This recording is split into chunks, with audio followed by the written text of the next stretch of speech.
the best game of 2023, not the Zelda DLC for children, not the Final Fantasy movie. This is the best game, yet he rates it a 1 out of 10. Okay, Glober, we know you're memeing. Honestly, one of the worst games I've ever played. And I don't even care that it's original Sin 2 clone and has nothing in common with Baldur's Gate. The game is very depraved. The dialogue is let it awful, and the combat is boring and slow. We got a fun video for you guys today. So what I'm going to be doing is I'm going to be looking at 1-star reviews of Baldur's Gate 3 and giving my commentary on if I think these people have valid points or they're all just blowing smoke. So as you can see on Metacritic here, we're going to be starting out on Metacritic and then going to Steam reviews. Baldur's Gate 3 on the PC has a Metacritic score of 96 out of 100, which is universal acclaim, and its user score is 9.0. So it's one of the highest rated games of all time. I think when the game actually launched, it was the highest ranked PC game of all time. But let's actually see if people have points with these 1-star reviews. So I really wanted to go in here. I didn't want to use my own bias. I love this game. I think this game's absolutely fantastic. I'll just say that straight away. But I'm going to be really trying to look and see if these 1-star reviews have points that actually make sense. So let's get right into it. Yet another boring turn-based strategy game. This genre is on its last leg and peaked 15 years ago. So why is everyone hyping this up? Game is generic, bland, and has one of the worst UIs I've ever seen. The spell icons and everything look like it was designed by a 10-year-old. You can't trust reviews anymore these days, and devs are banking on boomers' nostalgia with these titles. Nothing more to say, as it's an average, I guess, it's basically an average game. I don't want to use too many curse words in this on this channel. All right, guys, let me sum this one up. Worst UI, no, wrong. It's crazy.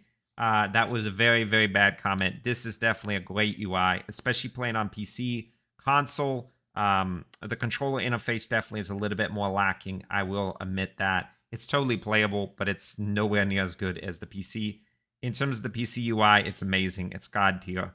I do not agree with his review that it's counting on boomers' nostalgia.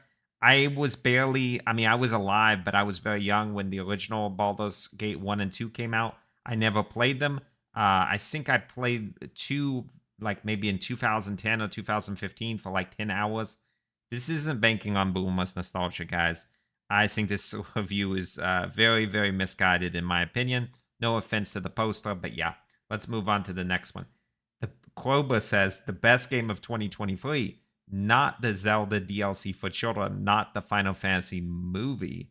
I guess he's saying Final Fantasy VII is just like a movie, like there's not actual gameplay. This is the best game, yet he rates it a 1 out of 10.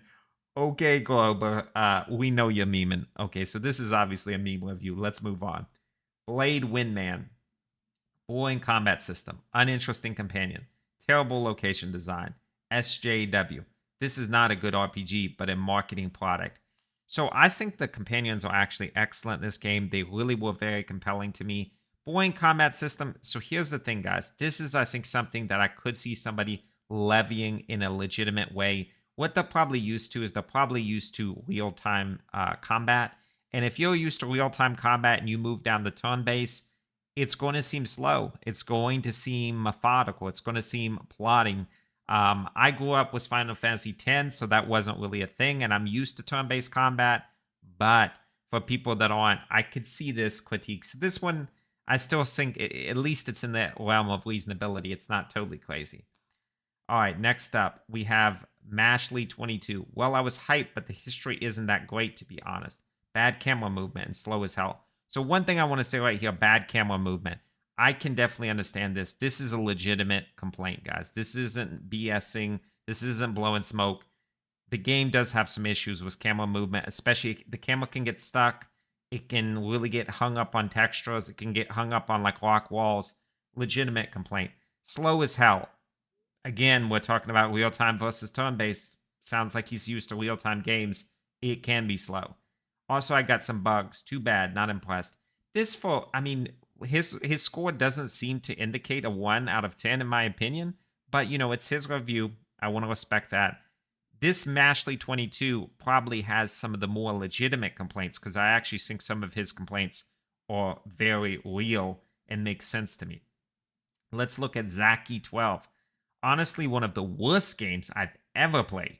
And I don't even care that it's original Sin 2 clone and has nothing in common with Baldur's Gate. The game is very depraved. The dialogue is let it awful. And the combat is boring and slow. Okay, so we've already touched on the combat, guys. He's probably used to real time. However, because he says it's a original Sin 2 clone, makes me think he's actually a Baldur's Gate original fan. So I'm a little bit confused here. I'm not sure which side he's going for. Very depraved. I don't know if this is like a Christian fundamentalist. That's kind of what it feels like to me. I don't want to open up that can of worms, but I wouldn't call this game very depraved. You know, this guy probably shouldn't be leading like Berserk or anything because this isn't like the most extreme, shocking graphic violence or like sexual themes. I think this is still a game that is fairly moderated, just like my channel. You know, it's not maybe for kids, but it's not like X-rated by any measure. So yeah, it's I would say a mild adult game. I would put this game, Baldur's Gate. Honestly, I think any teenager could definitely play, in my opinion. Just my opinion. All right, we've got Fission Mallard. Fission Mallard says gameplay is slow, dialogue very poorly written or poorly written. The character creation is absolutely disgusting. I really hope the people that voted for this woke nest or bots if they aren't stop with the hype. It only ruins the industry. What ruins the industry, guys, is $100 games like Diablo 4 that are, basically piles of crap. This game is definitely not ruining the industry. It's definitely helping the industry. Character creator, I do agree there's been better character creators. For instance, I personally enjoy the character creator in Elden Ring much better. I think for facial structures, there's some things that the character creator lacks in Baldur's Gate 3. It's still very good. Let me be honest with you there. It's still like I would say an 8 out of 10 just in terms of character creator, but there have been better character creators. I know some MMOs have had much better character creators. So some legitimate, critiques, but also some things that are, character creator absolutely disgusting. Absolutely disgusting. Come on, guys. Sakura Borochi says, I joined in on all the hype and I'm honestly kind of disappointed. So it seems reasonable to start out long-time D&D level, but this has been obnoxiously difficult to play. I clocked in 28 hours, so he's played the game some. I would say 28 hours is definitely legitimate, guys. I'm not one of these people you have to have it 100% to review. That's ridiculous, guys. If you eat, let's say, a third of a meal at a restaurant and it tastes like crap, do you really need to eat the rest of the meal to know it tastes like crap? No, you don't, guys. That's a ridiculous statement. 28 hours is very legitimate. I just find myself not having any fun. If I'm spending money on a game, I need to primarily have fun. Very legitimate review. I feel sorry for this guy. This is legitimate. What he's saying makes total sense to me. He's saying, listen, I paid money. I want to have fun. I'm not having fun. The designs are amazing, fantastic, really, but that's not enough for a video game 2023. So he even praises the game in some aspect. Very fair. Really respect him. I think this is a great review. Sakura Borochi. Very, very good. All right, let's go to Quills123. The combat was really bad. Makes me regret ever getting in this game. Just my take. Makes me think the, turn-based real-time. We've already talked about this. Carbon Doctor 28. Overhyped game again, like Cyberpunk. Okay, so I want to say this, guys. I was there day one for Baldur's Gate. I was there day one, hour one for Cyberpunk. This game has basically nothing in common with Cyberpunk. Now, I like Cyberpunk. They've really worked on it. It's gotten better. The bugs that a lot of the negatives that people were saying were people that didn't have the high enough system requirements because Cyberpunk has some crazy system requirements, guys. I played through the entire game on launch day and the next few days, maybe like a week, and played through the whole game without having any major bug in Cyberpunk.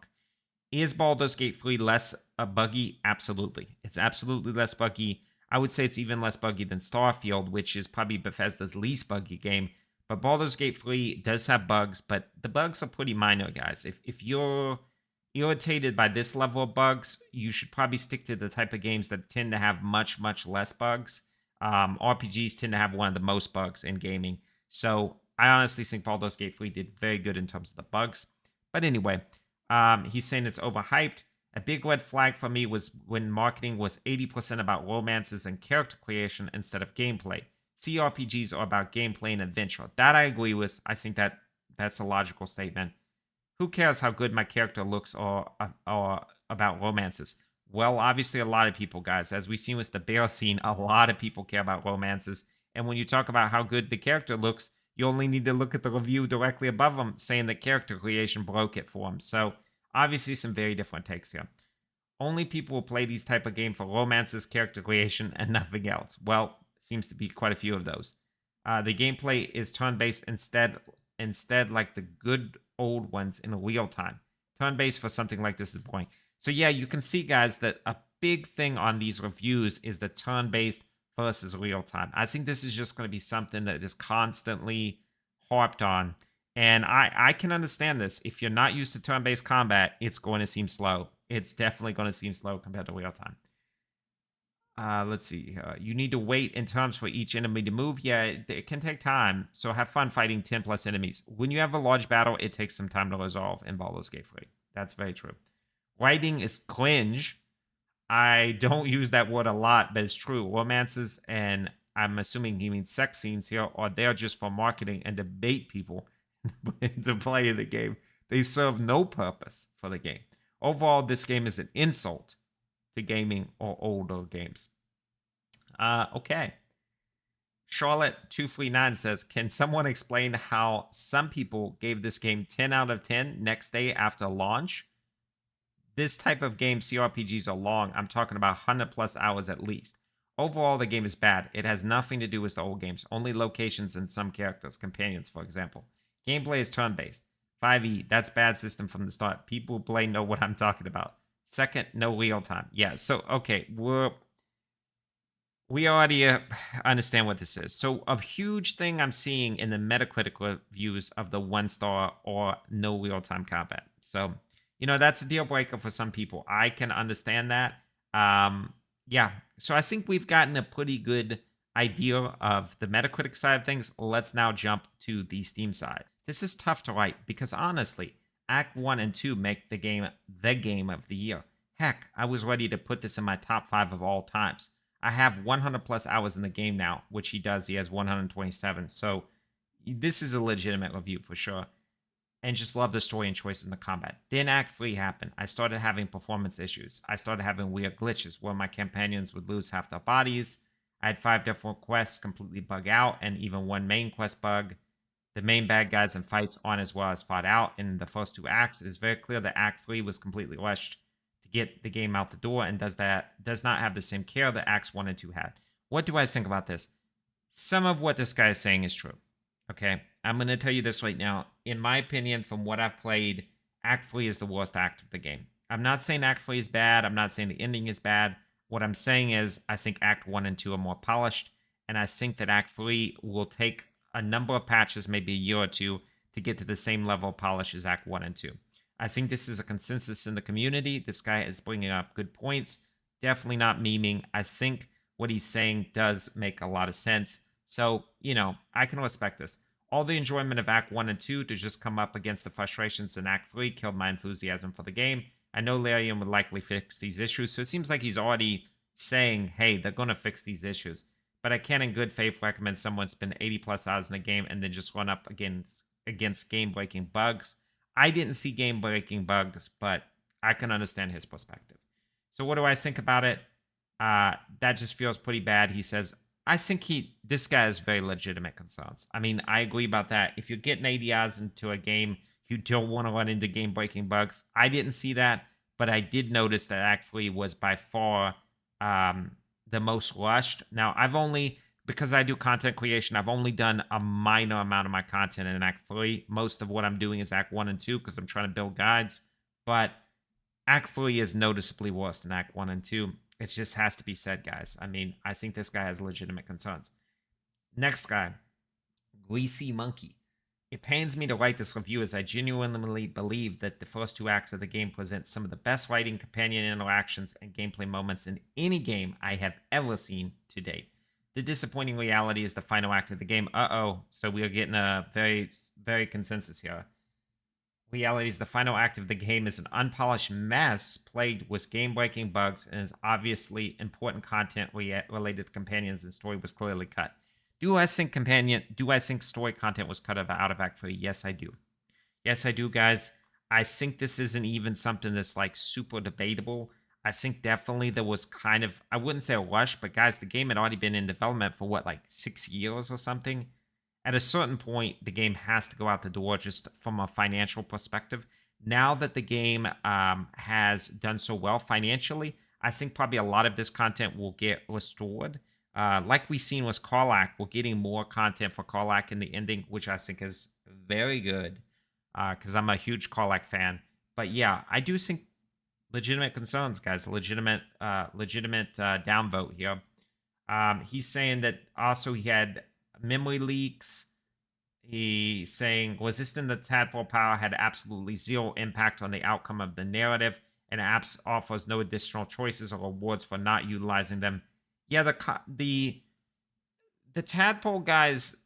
I mean, I think that's a story playing thing. Do you want to use an evil tool, right? Do you want to use an evil tool for good purposes? So I think the whole purpose of the tadpole powers is, do you believe in the ends justify the means? That's ultimately what the tadpole power is about. It's a role playing mechanic. Obviously, gameplay wise, is better if you do use the tadpole powers. But I understand what he's saying, that the good guy option should have some balance and there should be some advantage for not using the tadpole powers. But honestly, in gaming, that's generally how it goes, where the evil playthrough actually gives you something, or the good playthrough, it's like the sense of accomplishment gives you something. So, you know, it's debatable on that. Epilogue sequence is an absolute joke. It does not provide any significant closure for the choices you made throughout the game. In my case, it was even bugged, and I missed out on a decent chunk of the scenes. I'm not going to get into the epilogue thing. I don't want to get into too many spoilers because I want people to actually be able to experience the game for themselves. He does have some points. I don't agree with him totally, but okay. Okay. This is going to be spoilery, so I'm going to just we've gotten what this guy basically is trying to say. Now we go to Flebdog. The game was really good up until Act 3. So almost all of the negatives on Steam that are like high rated basically say the same thing, that Act 3 is the problem. Again, I can't help but agree with them. Unlike some of the other comments in Metacritic, which is saying like the UI is trash or worst UI ever in gaming, which is outrageous, that Act 3 is not up to the quality of Act 1 and 2 is understandable and truthful. Now, Act 1 and 2 are some of the best in gaming history. So, in my opinion, Act 3 is like moderate to still very good, but it is a downgrade. And you have to understand that it is a downgrade. The game was really good. Act 3, then all falls apart with bugs, broken, missing dialogue, odd camera angles. We've already talked about the camera being a problem pretty much since minute 1. Clipping and scenery, not to mention the story just takes a weird turn, and all the mystery and choice gets boiled away into a pretty underwhelming situation that makes little sense. I don't agree with this, just to let you know. It feels like the game was gutted right before release, and the ending is still in early access. The problem is here, guys, is exactly what I was talking about. 6 years, guys. 6 years in early access. Not 6 years in early access, but like 6 years in development. I think it's like 2.5, 3 years in early access. At a certain point, they have to put food on the table. They have to put the game out. I think for what we got, it's very reasonable. I think that we got a very finished and polished product. And it's obviously that Larian is really patching like very aggressively and still working hard to give us an even better game. So don't agree with him there, but understand him. I think these are legitimate complaints. This is hard, and I really wish Steam had a neutral review option, because for the most part, I really like the game, but it still needs some work to be fully presentable. The game is buggy, really buggy. Quest flags not clearing or being set properly. The game teleporting characters and syncing things are where they aren't. Simultaneous turns for enemies and allies at randoms. Never seen that. NPCs standing around doing nothing for 10 seconds or more during their turn. I have seen that, guys. This can be a very annoying thing where I think it is a bug. Sometimes an enemy's turn will be going, or an ally's turn will be going. Something will be happening. It really is mainly enemies because it's stuff you don't have control over, and they'll just sit there for literally like 10 seconds, like they're thinking about something, can definitely make things a little bit clunkier when you have like 6 to 8 enemies you're fighting. It can really drag it out. So, I can really understand this, and I think we kind of get this. So let's do one more, and then we'll wrap up. Not recommended. This guy, casual Napoleon enjoyer. Act 1, great, almost 10 out of 10. Act 2, also great, but weaker compared to Act 1, 8 out of 10. Some cracks start to show. Act 3, game starts to fall apart. Performance issues, many bugs. Most of the dialogues are one-liners. Abysmal companion reactivity and great deal of cut content. A shame that brings down previous acts. Ending, almost Mass Effect 3 levels of failure. No slideshow or better epilogue. Just a cutscene, few words, that's it. Most of the ending is a result of the few last choices in the game. It really sucks the joy out of the first acts that you do not get to see or hear any consequences of your actions. Do I agree with this? No. Is it as bad as the Mass Effect 3 ending? Absolutely not. That is an outrageous statement. I don't even know where this guy's getting that. Is it not as good as previous acts? I've already given my opinion here. Yes, it is. Act 3 is definitely weaker. If Act 1 and Act 2 are like between 9.5 and 9.7 out of 10, maybe even 9.9 out of 10, and on a good day, some parts of it 10 out of 10, Act 3 is definitely like maybe an 8.5 or 8.3 out of 10. So it is worse, noticeably worse. I agree pretty much with most of what he's saying, except I don't know where he gets the Mass Effect 3 thing. I think Mass Effect 3 was so disappointing, so much worse in every way. Completely disagree with that. Hard disagree. But yeah, guys, I hope you like this. I wanted to sum up some of the negativity about the game. I wanted to kind of give my thoughts, make it a little bit humorous, but also bring some levity to it. Really respect these people's opinions. This is not me bashing on them. I want to show that I'm understanding. And, I want to really kind of balance it out. Like, what are my thoughts? What's good about the game? Are they being realistic? Are they being reasonable? I think in some of these cases, they're not being super reasonable because just the game was in development for so long. It's one of the biggest RPGs ever made in the modern era. In my opinion, it's Dragon Age Origins level of quality and Mass Effect 2, and that's a pretty high bar. But yeah, I do think some of the criticisms are legitimate. I think especially Act 2 probably is Act 3. Act 2 going into Act 3, like when you exit Act 2 and begin into Act 3 is probably the weakest part of the game. I think the ending is okay. It's definitely much better than Mass Effect 3. I definitely don't agree that it's that bad. But is it as good as it deserves to be? That's debatable. That's debatable. And I do hope Lorian does work on Act 3, which I'm very sure that they will. So hope you like this video, guys. Hit that like button. Crush the subscribe. I'm really trying to go for 1,000 subscribers in the next month. Thank you guys so much for watching this video, and I'll see you guys in the next one.